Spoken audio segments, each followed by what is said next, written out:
Welcome to Pomegranate Health, a podcast about the culture of medicine. I'm Mick Cavazzini for the Royal Australasian College of Physicians.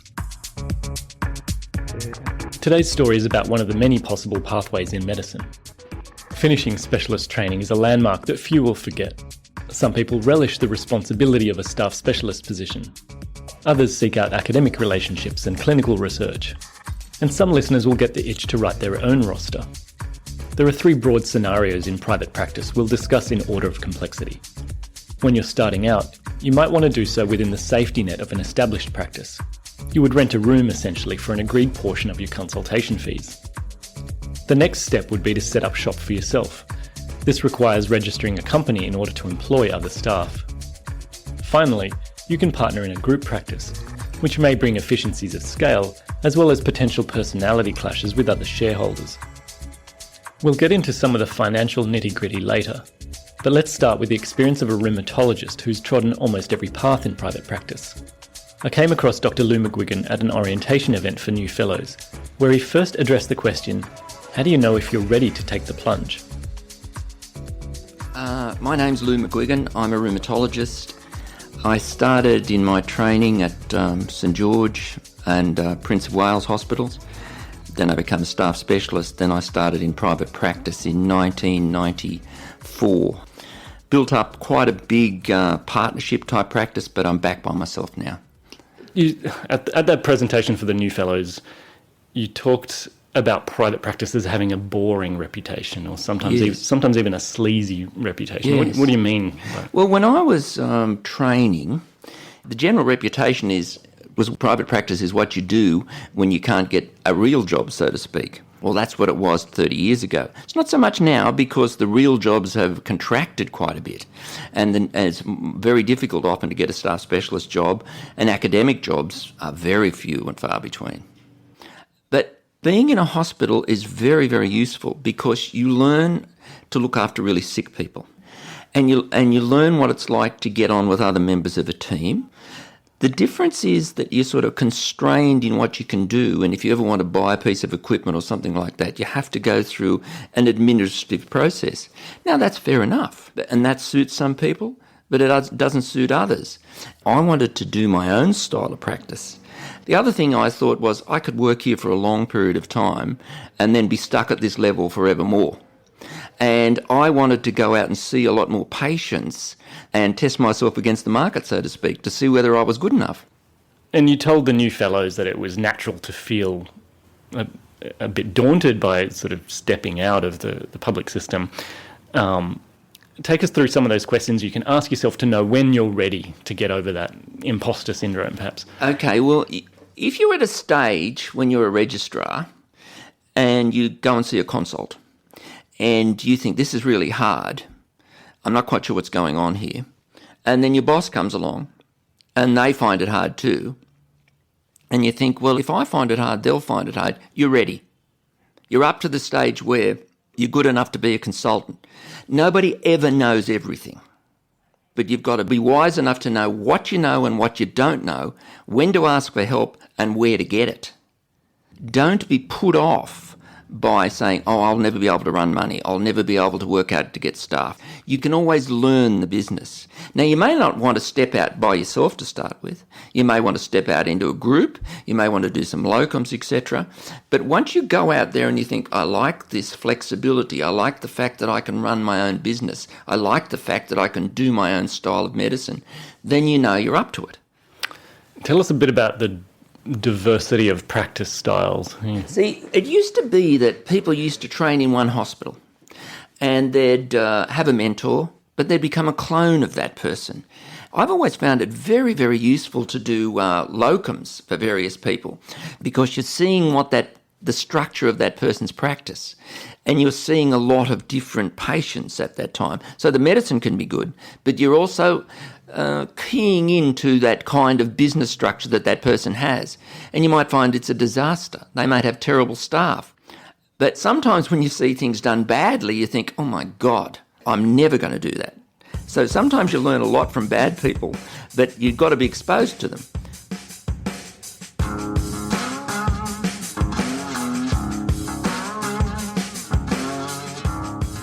As Lou McGuigan points out, doing locums is a great way to learn in different practice settings. A lot of listeners will have already done stints at a regional hospital somewhere, but visiting medical officers are typically salaried employees of the health service. So there's still an HR officer working out your tax and superannuation before you get paid. But if you want to locum at a private hospital, or do a couple of days a week in private rooms somewhere, there are a few bureaucratic steps to take care of. First, you want to make sure your medical indemnity insurance policy is appropriate. The premium might cost $9,000 a year for an internist, but can skyrocket to around $90,000 for an obstetrician or neurosurgeon. Then you need to register with Medicare as a consultant physician, as the billing rebate is considerably higher than it is for a non-consultant specialist. If you're going to be doing any work in private hospitals, you also need to sign contracts with the various private health funds. We'll get into some of the complications of medical billing in the next episode. Importantly, whether you're in a private hospital or consultation rooms, you're now doing piecework. To invoice an organisation for your consults, you need a business number, an ABN or an NZBN, depending on which country you're in. Practitioners are often told they need to set up a company or an incorporated entity to go into business. But if you're just renting a room, it's usually much simpler to register with the tax office as a sole trader. That's according to Paul Copeland, director at William Buck Chartered Accountants. He's been working with medical specialists for some time and has presented more than a few seminars for RACP fellows too. A lot of advice comes to doctors around setting up a company because the accountants will think that they can split their income or they can somehow access the company tax rate. Unfortunately, that's not entirely correct. The tax office have gone through and looked at structures like this for medical practitioners and have a whole series of laws called the Personal Services Income Tax Laws, which deal with income that's been generated by individuals. And essentially what that boils down to saying is that you can't just set up a company or a trust and then isolate that income away from yourself. Most doctors will be able to be calling themselves personal services businesses. But there's a big chunk of legislation which is all about tax avoidance, and it's called Part 4A. And under Part 4A, the tax office has clearly stated that even though you may be a personal services business, you as a doctor still need to be remunerated commercially for what you're doing. And you can't distribute that income, generally speaking, amongst family members. So you've earned $400,000 in that year. If the salary that you would expect to have made would be $100,000 doing that work, then you need to take that income yourself. But it's more expensive to set up a company, it's more accounting fees to set up a company, there's no major taxation benefits, if at all, and there's no asset protection benefits. So when you're starting out, we always try and keep our doctors nice and simple. We tend to set the greater bulk of our doctors up just as sole traders. It's quite easy to understand. You get an ABN, you register for GST, and you're in business. Yeah. So you start invoicing for each service you perform. You might be working part-time. And if you are working for another practice, the consultation fees get divvied up between you and the practice. So can you explain the typical breakdown in revenue and in responsibility of a person working in a practice like that? Yep. So if you're a sole trader doctor and you're starting out and you're going to go work in, say, a group practice or even with another practitioner who's just got their own rooms, the starting point would be to get an idea of what that relationship's going to be. Are you renting rooms? Are they providing you with additional services such as billing, such as secretaries? And have that documented down. We find that a lot of disputes that come from doctors is because they've gone and done a handshake deal or you said this and I agreed that, and nobody's bothered to write it down and do it properly. There is a lot of respect and a lot of tradition that goes with doctor relationships, we know that, and it can be seen as a little bit rude where a doctor asks a more senior doctor, I'd like this documented up, please. But it's just a professional relationship and it's the right way to do it. That way everybody knows their responsibilities. Everybody has slightly different arrangements. I'll provide this, you provide that. But I guess in most cases they will collect your patient's fees for you and that will go into a centralised bank account and they'll remit that back to you on a periodic basis, whether it's weekly or fortnightly. What they will then do is deduct their fee for their services from that cash that they've collected on your behalf. So say, for example, over a fortnight you've billed $10,000 and you're paying them a 30% fee. They'll take that 30% out of the fees they collected on your behalf. Well, that's a good point to introduce the idea of income tax. So you remember that when you're receiving a salaried income, that's taxed before it hits your bank account, whereas you might be going into private practice and feeling pretty flush. But there was a little case study about how suddenly you can end up with a $100,000 tax bill out of the blue. Yeah, that's not uncommon, and sometimes it can be even more. So in the first 2 years of private practice, most doctors are going, this is awesome. I've got so much money, it's all going in the offset account. The house is nearly paid off. And then, as you alluded to a minute ago, they start to get these massive tax bills. Because what happens is, so say if I was a doctor and I've gone and started my private practice, and I've just started this year, so say I've started in January 2020, and say I've dropped off all of my other public work. As a starting or physician, the income that you earn from January through to the 30th of June 2020, which is when our financial year ends, will have not been taxed by the tax office, because even though you're reporting it in your business activity statement, that area of the tax office doesn't talk to another area of the tax office which deals with income tax. And your tax bill won't actually be due until you lodge your return, which can be as far off as May 2021. Now, at that point in time, you'll get a bill for that 6 months' worth of income. That might be maybe a quarter of what you're going to earn over a normal full year of income. So the tax office, though, will sit there and say, on that $100,000, we want $45,000. The problem from a doctor's perspective, though, is that's almost another full financial year to the next, June 2021, where you've then had that other year of full income, and again, that is still untaxed. You've now got a $200,000 bill. So typically speaking, it's that third year out where all the doctors go, oh my gosh, why am I doing this? I'm sending all my money off to the tax office.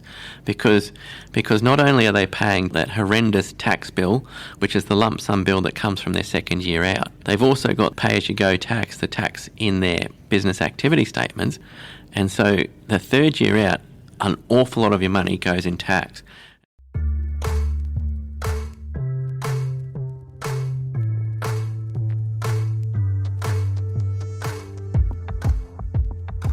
Avoiding grief at tax time takes a bit of organisation.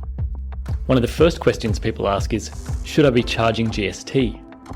But once you reach $75,000, you're obliged by Australian law to register for GST, or service tax.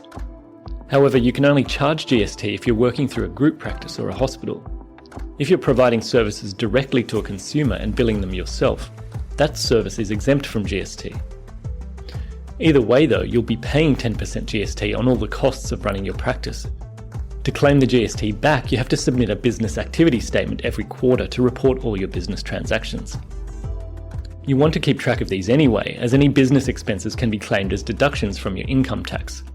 Just as some examples, there's your indemnity insurance premium, conference registration fees, travel between consultations, and the rate you pay to the practice you're working at. These costs become more explicit once you decide to set up shop for yourself. There's the property fees, the IT support, medical equipment, and of course the staff salaries for receptionists or nurses. Even if you're the only practitioner in the practice, you now have to establish a company from which to pay staff and to pay yourself.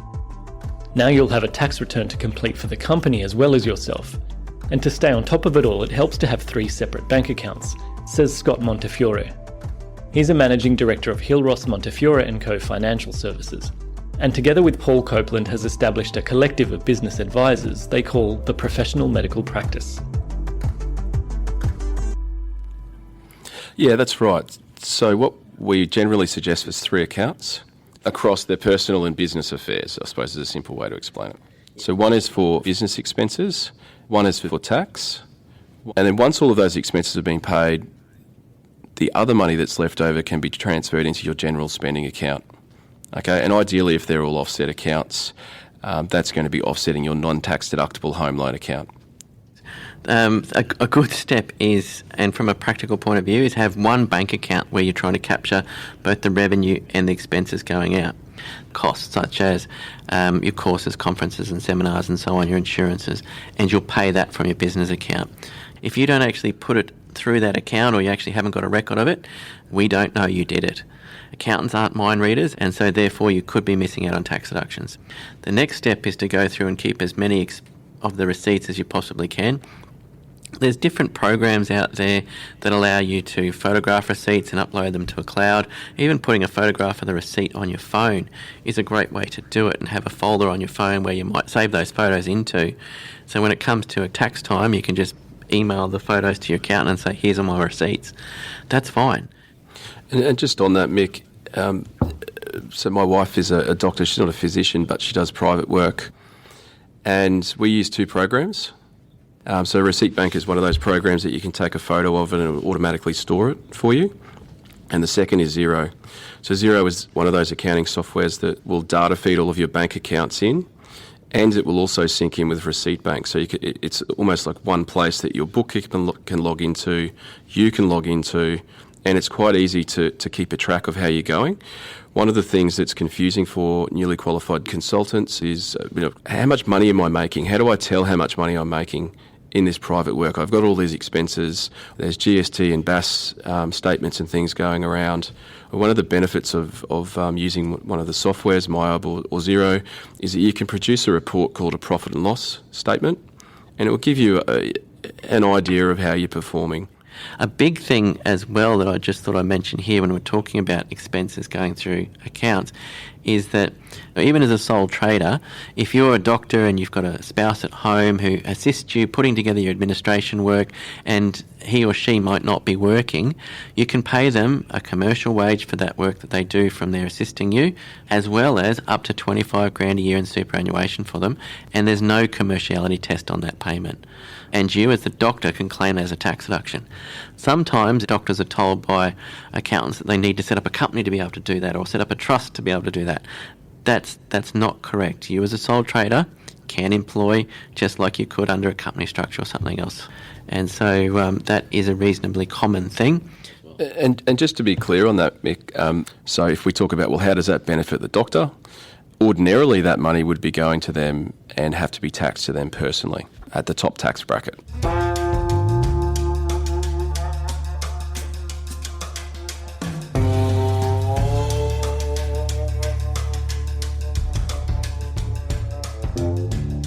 Scott Montefiore and Paul Copeland told me a lot on the topic of personal finance for doctors that I wasn't able to fit in here. In the notes for this story, you'll find a link to an audio appendix that covers some important topics like planning your super. Briefly, you should remember there's no HR department anymore thinking about your retirement for you. The sooner you start making healthy contributions to your superannuation fund, the more this will compound over your career. When combined with that reserve for income tax we talked about earlier, you should be putting around 50% of your personal income aside into a quarantined bank account. You can hear more about personal finance and insurance, asset protection, as well as property investments and design at the Professional Medical Practice podcast series. For now, let's go back to rheumatologist Lou McGuigan. He explains how some of the numbers stack up in business and how he tries to run a tight ship at his practice in Sydney's southeast. If you're running a very efficient private practice, you're probably going to have 40% costs. If you're running an inefficient private practice when you first start, you might be up to 55%. So that means, in this practice, for example, I have to be earning about $210 per hour when I'm consulting to break even. That's nothing for me. So, in fact, if you're bulk billing people and that's all you're doing, you'll be losing $50 an hour. Can't be done. We probably bill at the rate of about $500 per hour. So $200 cost, that's about 40%. So that's how it works out. And you've got to tell people exactly how much it's going to cost before they come so that they know whether they can afford it or not. I think it's unfair to dump a bill on people they're not expecting. And we have the policy here that if they say they can't afford it, they've only got to ask, and we charge them either a pensioner rate, which is halfway between the schedule fee and what we charge private people, or if they haven't got any money, we just bulk bill them. Now, how often does that happen? Not much, but they've only got to ask. You ended your presentation with 10 commandments. I'd compare them more to the maxims from The Art of War by Sun Tzu. Fair enough.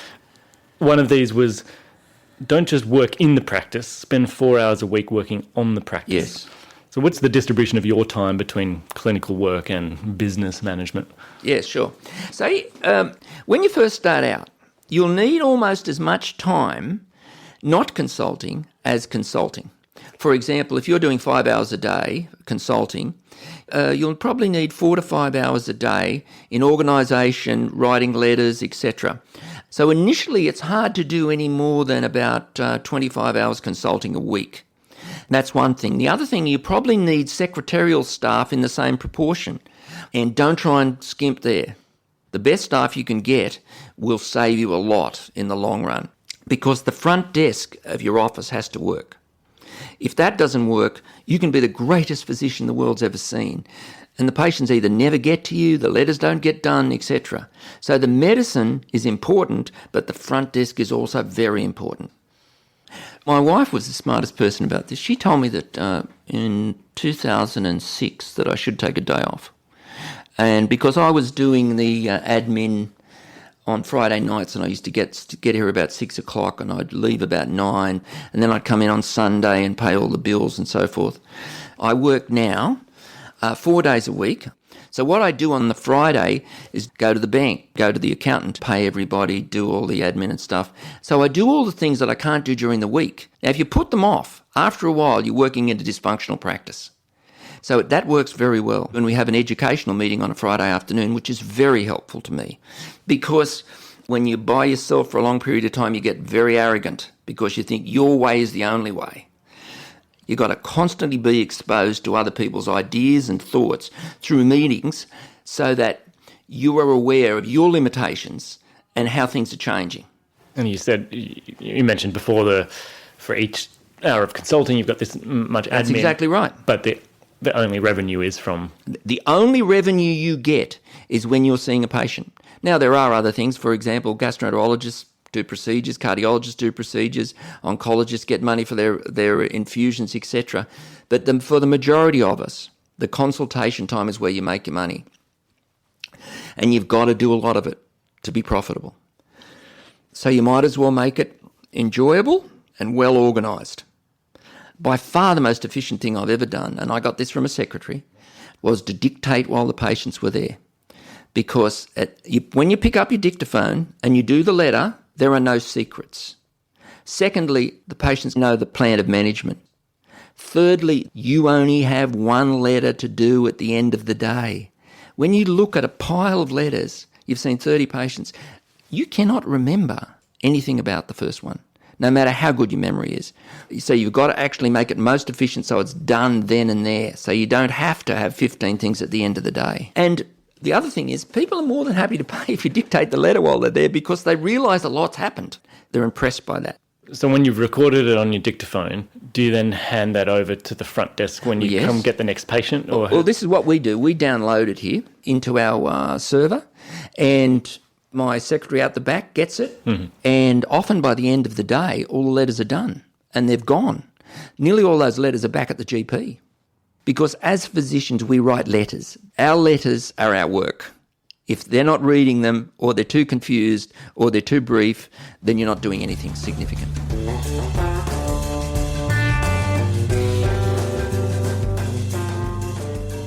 So far, we've talked about freelancing in rented rooms or running your own practice. The next step on the ladder to growing the business could be to go into partnership with some other practitioners. In Lou McGuigan's experience, a group practice can provide better margins because you're cost-sharing property, staff and other resources. If it's run smoothly, there's also less downtime, but you can run into unexpected personality clashes with other partners. What if one person has more appetite for financial risk? What if another puts more time into the business? And if you're buying into an existing practice, how to put a dollar value on your share? Paul Copeland is used to seeing these kinds of stressors between business partners and provides advice on how to identify them in advance. The next step is, though, when you're actually invited to take some sort of ownership joining a group practice. In that situation there's going to be some sort of company or trust where you'll be buying an interest in the actual group practice itself. The other entity will still remain you as a sole trader, as a doctor who's earning a personal services income. So when you're buying any type of investment, you look at what the return on that investment is going to be. From a financial perspective, it's looking at the business structure of that group practice. The goal of that group practice should be to make a profit. Now, some group practices are not set up to make a profit. They're just simply set up as cost-sharing arrangements.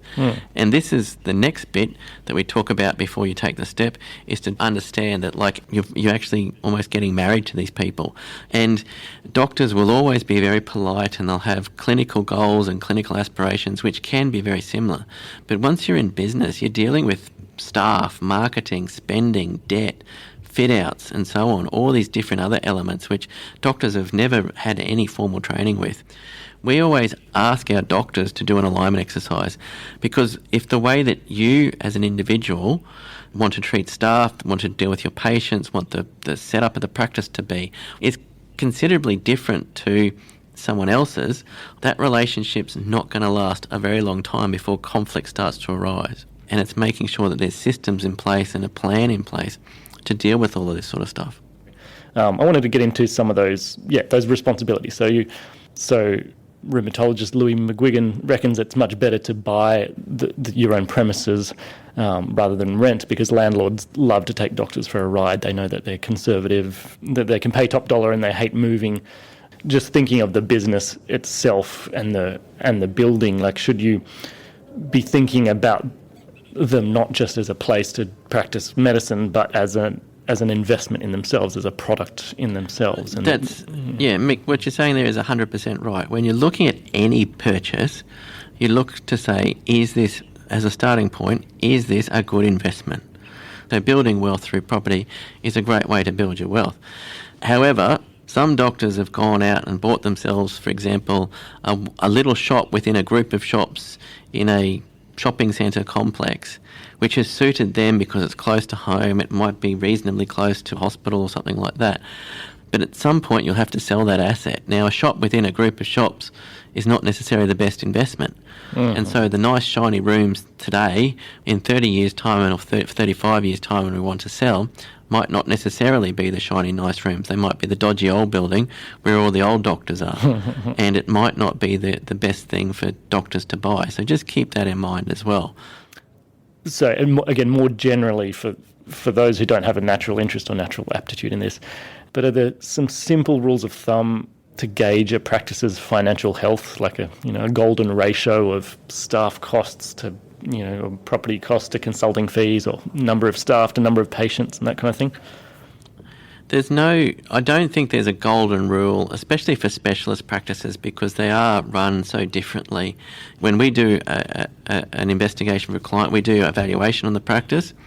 We look at all different areas of the practice. We look at the staff wages, we look at the rent, we look at the lease, the condition of the fit out, the churn of staff, the churn of doctors, and so on. There's about probably a 4 or 5 page checklist to give the doctor coming in an idea of where are the strengths and weaknesses of this particular practice. Looking at the profitability, then you sit there and say, okay, considering all these factors, what is a reasonable value for the practice, which then determines what you pay for it.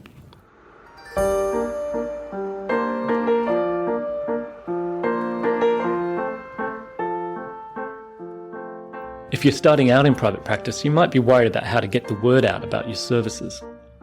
Another member of the Professional Medical Practice Network is Megan Walker from Market Savvy.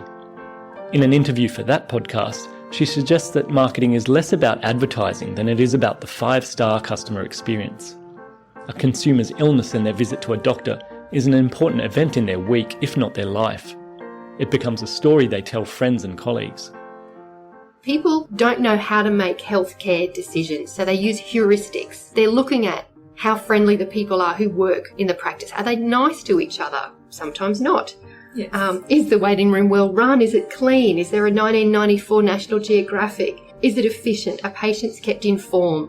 And it wouldn't have hurt if they'd given me a cup of tea because I had to wait for an hour and 45 minutes. And why don't they ring people when they're running that late? I had other things to do. So that story that they're telling is the patient experience, and we can influence that story.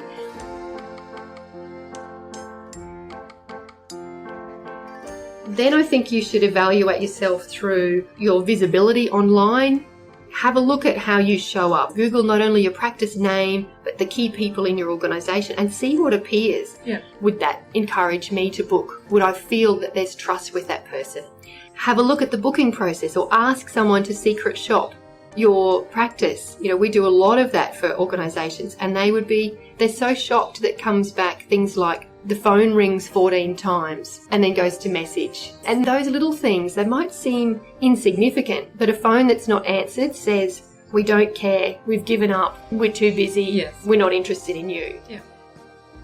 After 25 years in private practice and 45 years in medicine, Lou McGuigan agrees that private practice is very much about customer service. Good medicine is good business sense, and I think the two go very well together. If you get the business right, you can often do the practice of medicine better. If people come in here and they're relaxed and the staff are nice to them, it's easier to get the history. But if they can't find a park and they're old and they have to walk up 10 steps and the secretary's been difficult to them, and then they come in and you say, now tell me about your history, and you're grumpy, it'll take you twice as long to get the history. You've put a lot of thought into the building here and the layout. Can you Yeah, skim sure. over some of that? I got this built by a wonderful builder in 2010, and this looks like a little house. But this little house has no steps. It only has ramps. It's double glazed. It's got big windows. The waiting room is big. It's got big, comfortable chairs because I look after arthritic patients, and it's got handles so they can get out of them. And the colours, it's a light green colour. That's a relaxing colour. It's not bland. We have very light music in the background. The other thing is we have 6 car spaces out the back, and we just use them for patients. We park somewhere else, which we have to pay for. Now, I don't mind doing that because $20 a day for me is not much. But $20 for 2 hours for a pension is a lot of money. And it allows them to walk in here comfortable, and we're always trying to keep to time. If you keep to time, they keep to time. So, in fact, seeing patients here, which is 50 metres up the road from where I was before, basically a converted shop, takes probably 5 minutes less per patient. 5 minutes less per patient when you're seeing 25 or 30 a day is 2.5 hours.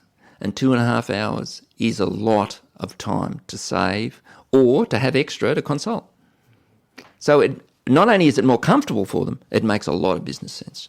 And as you said, you have team lunch every day. Is the team lunch you talk shop, or is it social? Basically, we just stop and have lunch together, and we turn off the phones. And you might think, well, that's grossly inefficient and so forth. But it's not, because team building is very important. You spend a lot of time training these people, and when they're there, you must back them up, train them, and be supportive. We have a policy in our practice that if you're abusive to the staff, you don't come back. And if you stand up for your staff, the support you get from them in the long run is incredible. I have to say I was impressed when your secretary told me she'd been with you for 20 years. Yes. She's a fantastic secretary. And in fact, most of my people have been here a long time. And we get on well. We have a lot of fun. We enjoy coming to work. And the patients seem to pick that up. And people aren't made to feel as if they're disturbing us. And I've told the staff when they first come here, look, we look after sick people. If you think they're really sick, I'll organise to see them. For example, one lady, and she was only a new secretary, and she said, this lady rang and I'm a bit worried about her. And I said, why is that? And she said she was crying. She said she had a real lot of pain in the leg. And I said, she never cries, send her up. So she sent her up here in the afternoon. She had necrotising fasciitis. She would have been dead the next day. And I made the diagnosis. She made the critical call to get her up. Because we had an appointment in the next week, but that would have been too late. So you rely on your front desk a lot more than you think. If they've got to worry, you've got to worry, fix it. The other thing very important is you work with the GPs. And when they ring, we've got to help them out, whether they're a referrer or not. They're in trouble, help them out. It's the right thing to do. It usually takes a minute. So we have this rule here. Doctor rings up, gets straight through. If you're in the middle of a consult, you still pick up the phone. Put them through. And I had another GP who rang me once, And she said, I'm worried about this boy. He's got a big swollen knee. And I said, send him up, because she never rang. The kid had septic arthritis and he had septic discitis in his back. Another day, he would have been a disaster. He did beautifully. And, apart from that personal relationship, that, helping a colleague, you're probably going to get more referrals. Well, absolutely. It's just good business sense. And if you see people quickly and you write good letters, you'll get the second patient. Then you'll get the third patient. Then you're established. If you want to talk about marketing, I try and market things through my letters and my service. If I'm a fresh new rheumatologist opening up shop a few blocks away and no one knows who I am, what do I need to write to all the GPs in a 10k radius? Well, you can do that, or you can go and visit them, and they assess you as to what you like. We've had some GP nights in the last year or so, and asked about a group of 20 GPs to come and we'll discuss some cases. We did one on back pain, on the relationship between radiology and rheumatology, on the relationship between dermatology and rheumatology, and we just presented some cases. And we did some very easy cases and very complicated cases, so that if GPs feel interested in your specialty, you'll get really good referrals. Absolutely. In the last 7 years or so, I've been doing these rural clinics. And when I went up to Narrabri and Moree, they'd never had a rheumatologist up there. And a lot of people are on lots of steroids, etc. Now I go up there, they're on the right dose of steroids. And it's as if I've been treating these people, and I've only ever met them once. And I did a lecture up at Narrabri recently. Every GP came in the town. Another thing you said people appreciate is your availability. As I said to the young fellows, availability, affability and ability in that order determine how well you do in private practice. You got to work when others don't want to work. And we worked every day except Christmas Eve, because we owe it to people to be around. Nobody else has been around. Even the air conditioning people, when our air conditioning broke, aren't around. And if you're a new specialist and you're around about this time, you'll get work. And we've had some really sick people through this time. And if you're their doctor, somehow you've got to have some backup arranged. I've got another very good rheumatologist here, and we make sure that one of us is here the whole time. So if there's somebody acute, she's happy to see them. I'm happy to see her patients, etc., if there's a problem. And with these days, with proper IT, you can check your results online. If there's a problem, you can ring their doctor and tell them what to do.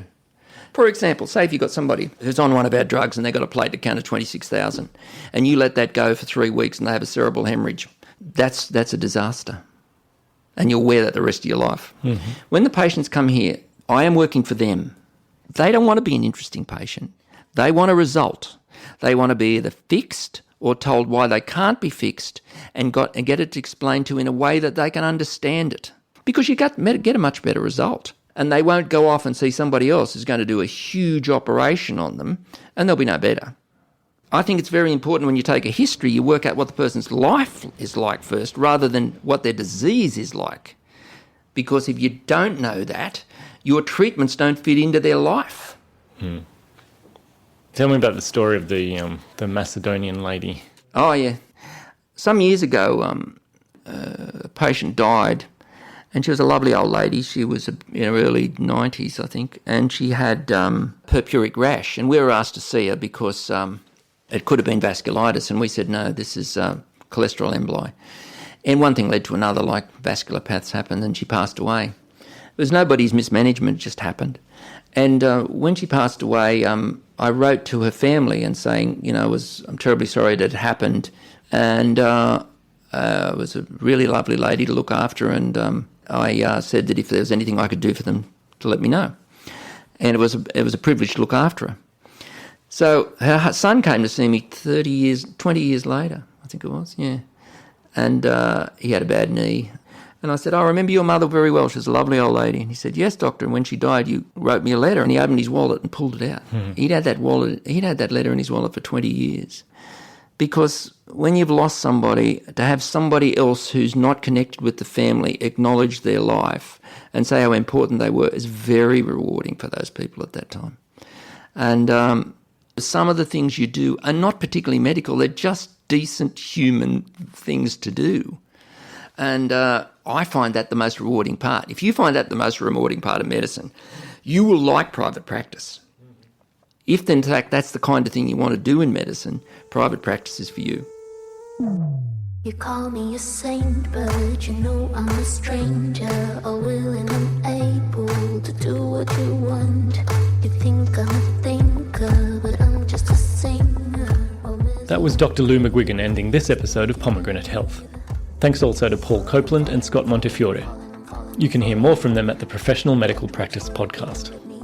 Go to our website for a transcript of this episode and some interesting audio outtakes from these interviews. There's also a link there for the podcast editorial group recruitment drive, which ends March the 1st. The web address is racp.edu.au/podcast. If you found this episode useful, please write a review on iTunes or leave a comment on the episode page. You can also send feedback to podcast@racp.edu.au. Thanks for listening. I'm Mick Cavazzini.